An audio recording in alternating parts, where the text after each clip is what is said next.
the review of Key Stage 3 is going to organise the curriculum, or ask you to organise the curriculum around key concepts, interdependence, physical and human processes that cause change, place and space, and of course diversity.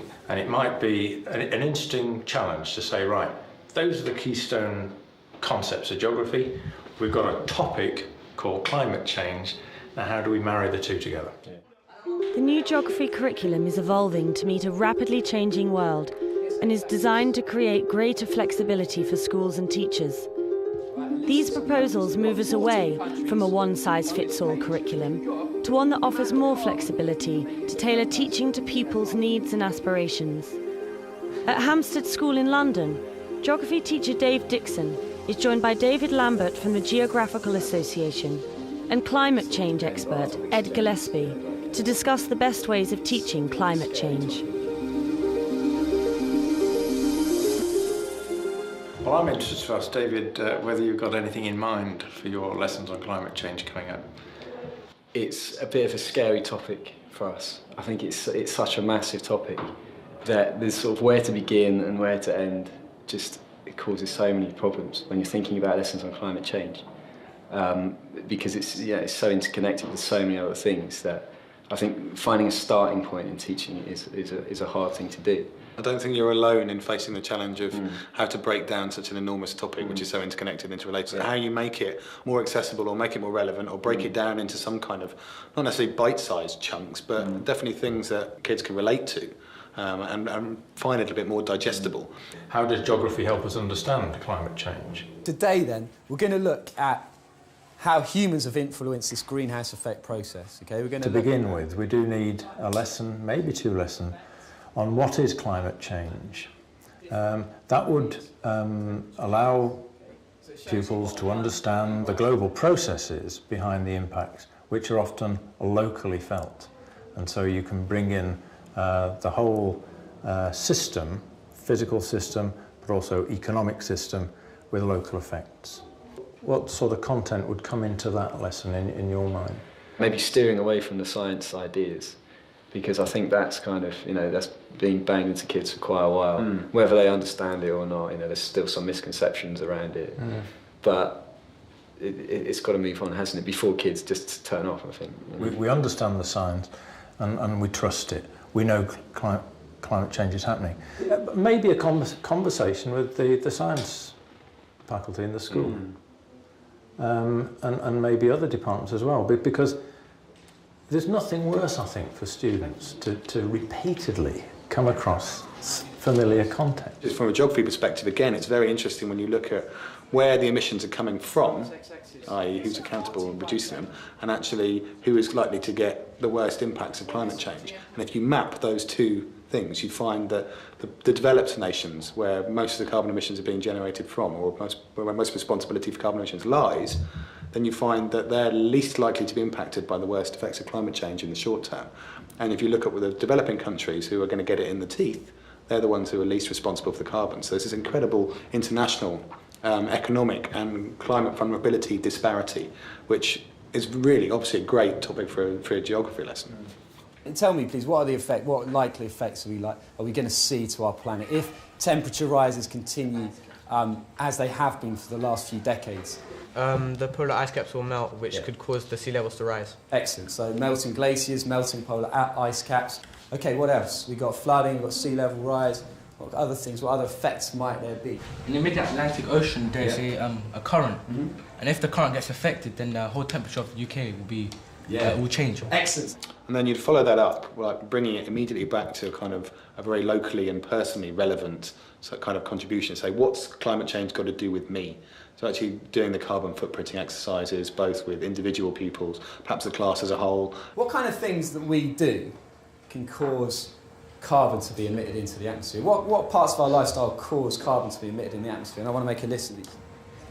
Like, leaving your things on standby. Excellent, brilliant, okay. Using too much water. Okay, using water, excellent. Yeah, stop here.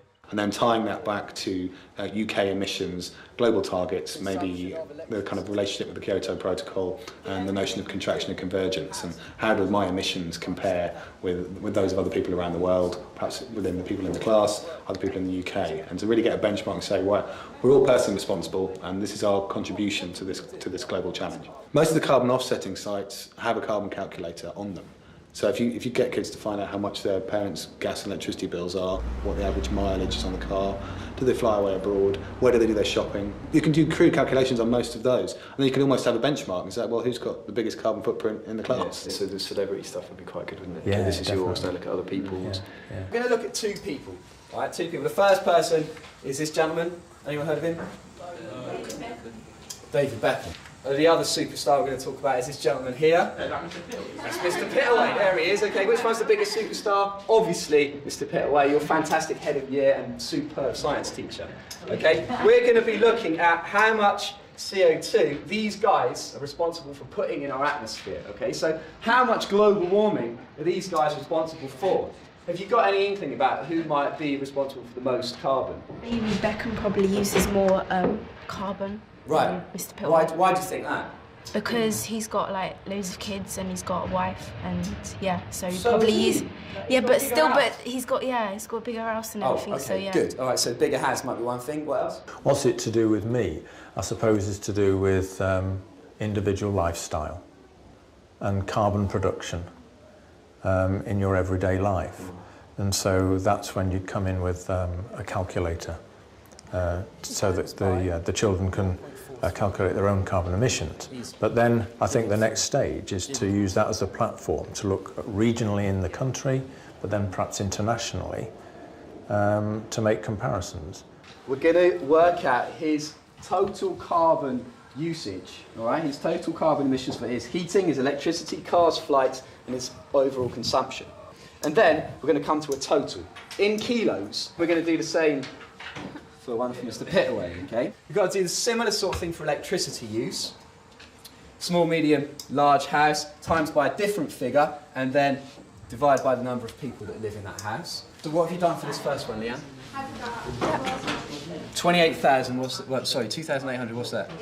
He has 3 large houses. Yeah, 3 large houses. Careful, that's supposed to be 28,000, yeah, correct that. So 28,000 times by 3, because it's 3 large houses, right? Times by 0.19. Good. Divided by 5, because he's got 3 sons. He's got posh spice and his 3 sons. Good. So that's 3,192 kilos. Right, brilliant. We've got Pittaway roughly 8 tons, and Beckham on about 36. So if we could get carbon footprints for sort of Britain, Bangladesh, USA, and then look at what those carbon footprints are made of, or why, the percentage transport, percentage domestic use, and so on, and then do something where we can compare them and ask why, why do we have this much percentage of use in transport? So we can talk about levels of development and equality, opportunity for lots of questions, isn't it? Okay. And this map, I've used this map because this is the total emissions for the world. Do you expect America to be higher or lower than the British figure? Higher. Higher. Okay, why do you think that? Most of them are big.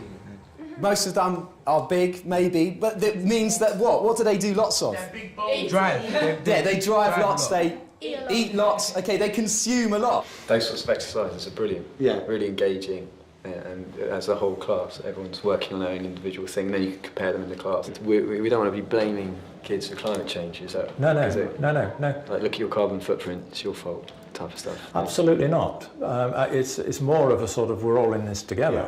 We're human beings and we operate in an economic way, in a social way, and we create carbon. And maybe we'd think of other routes in to try and find a climate change hook. Yeah. It's when you talk about them, when they can engage with it because they've had experience of it, because it's applied to them and their lives. And I think that makes really strong learning.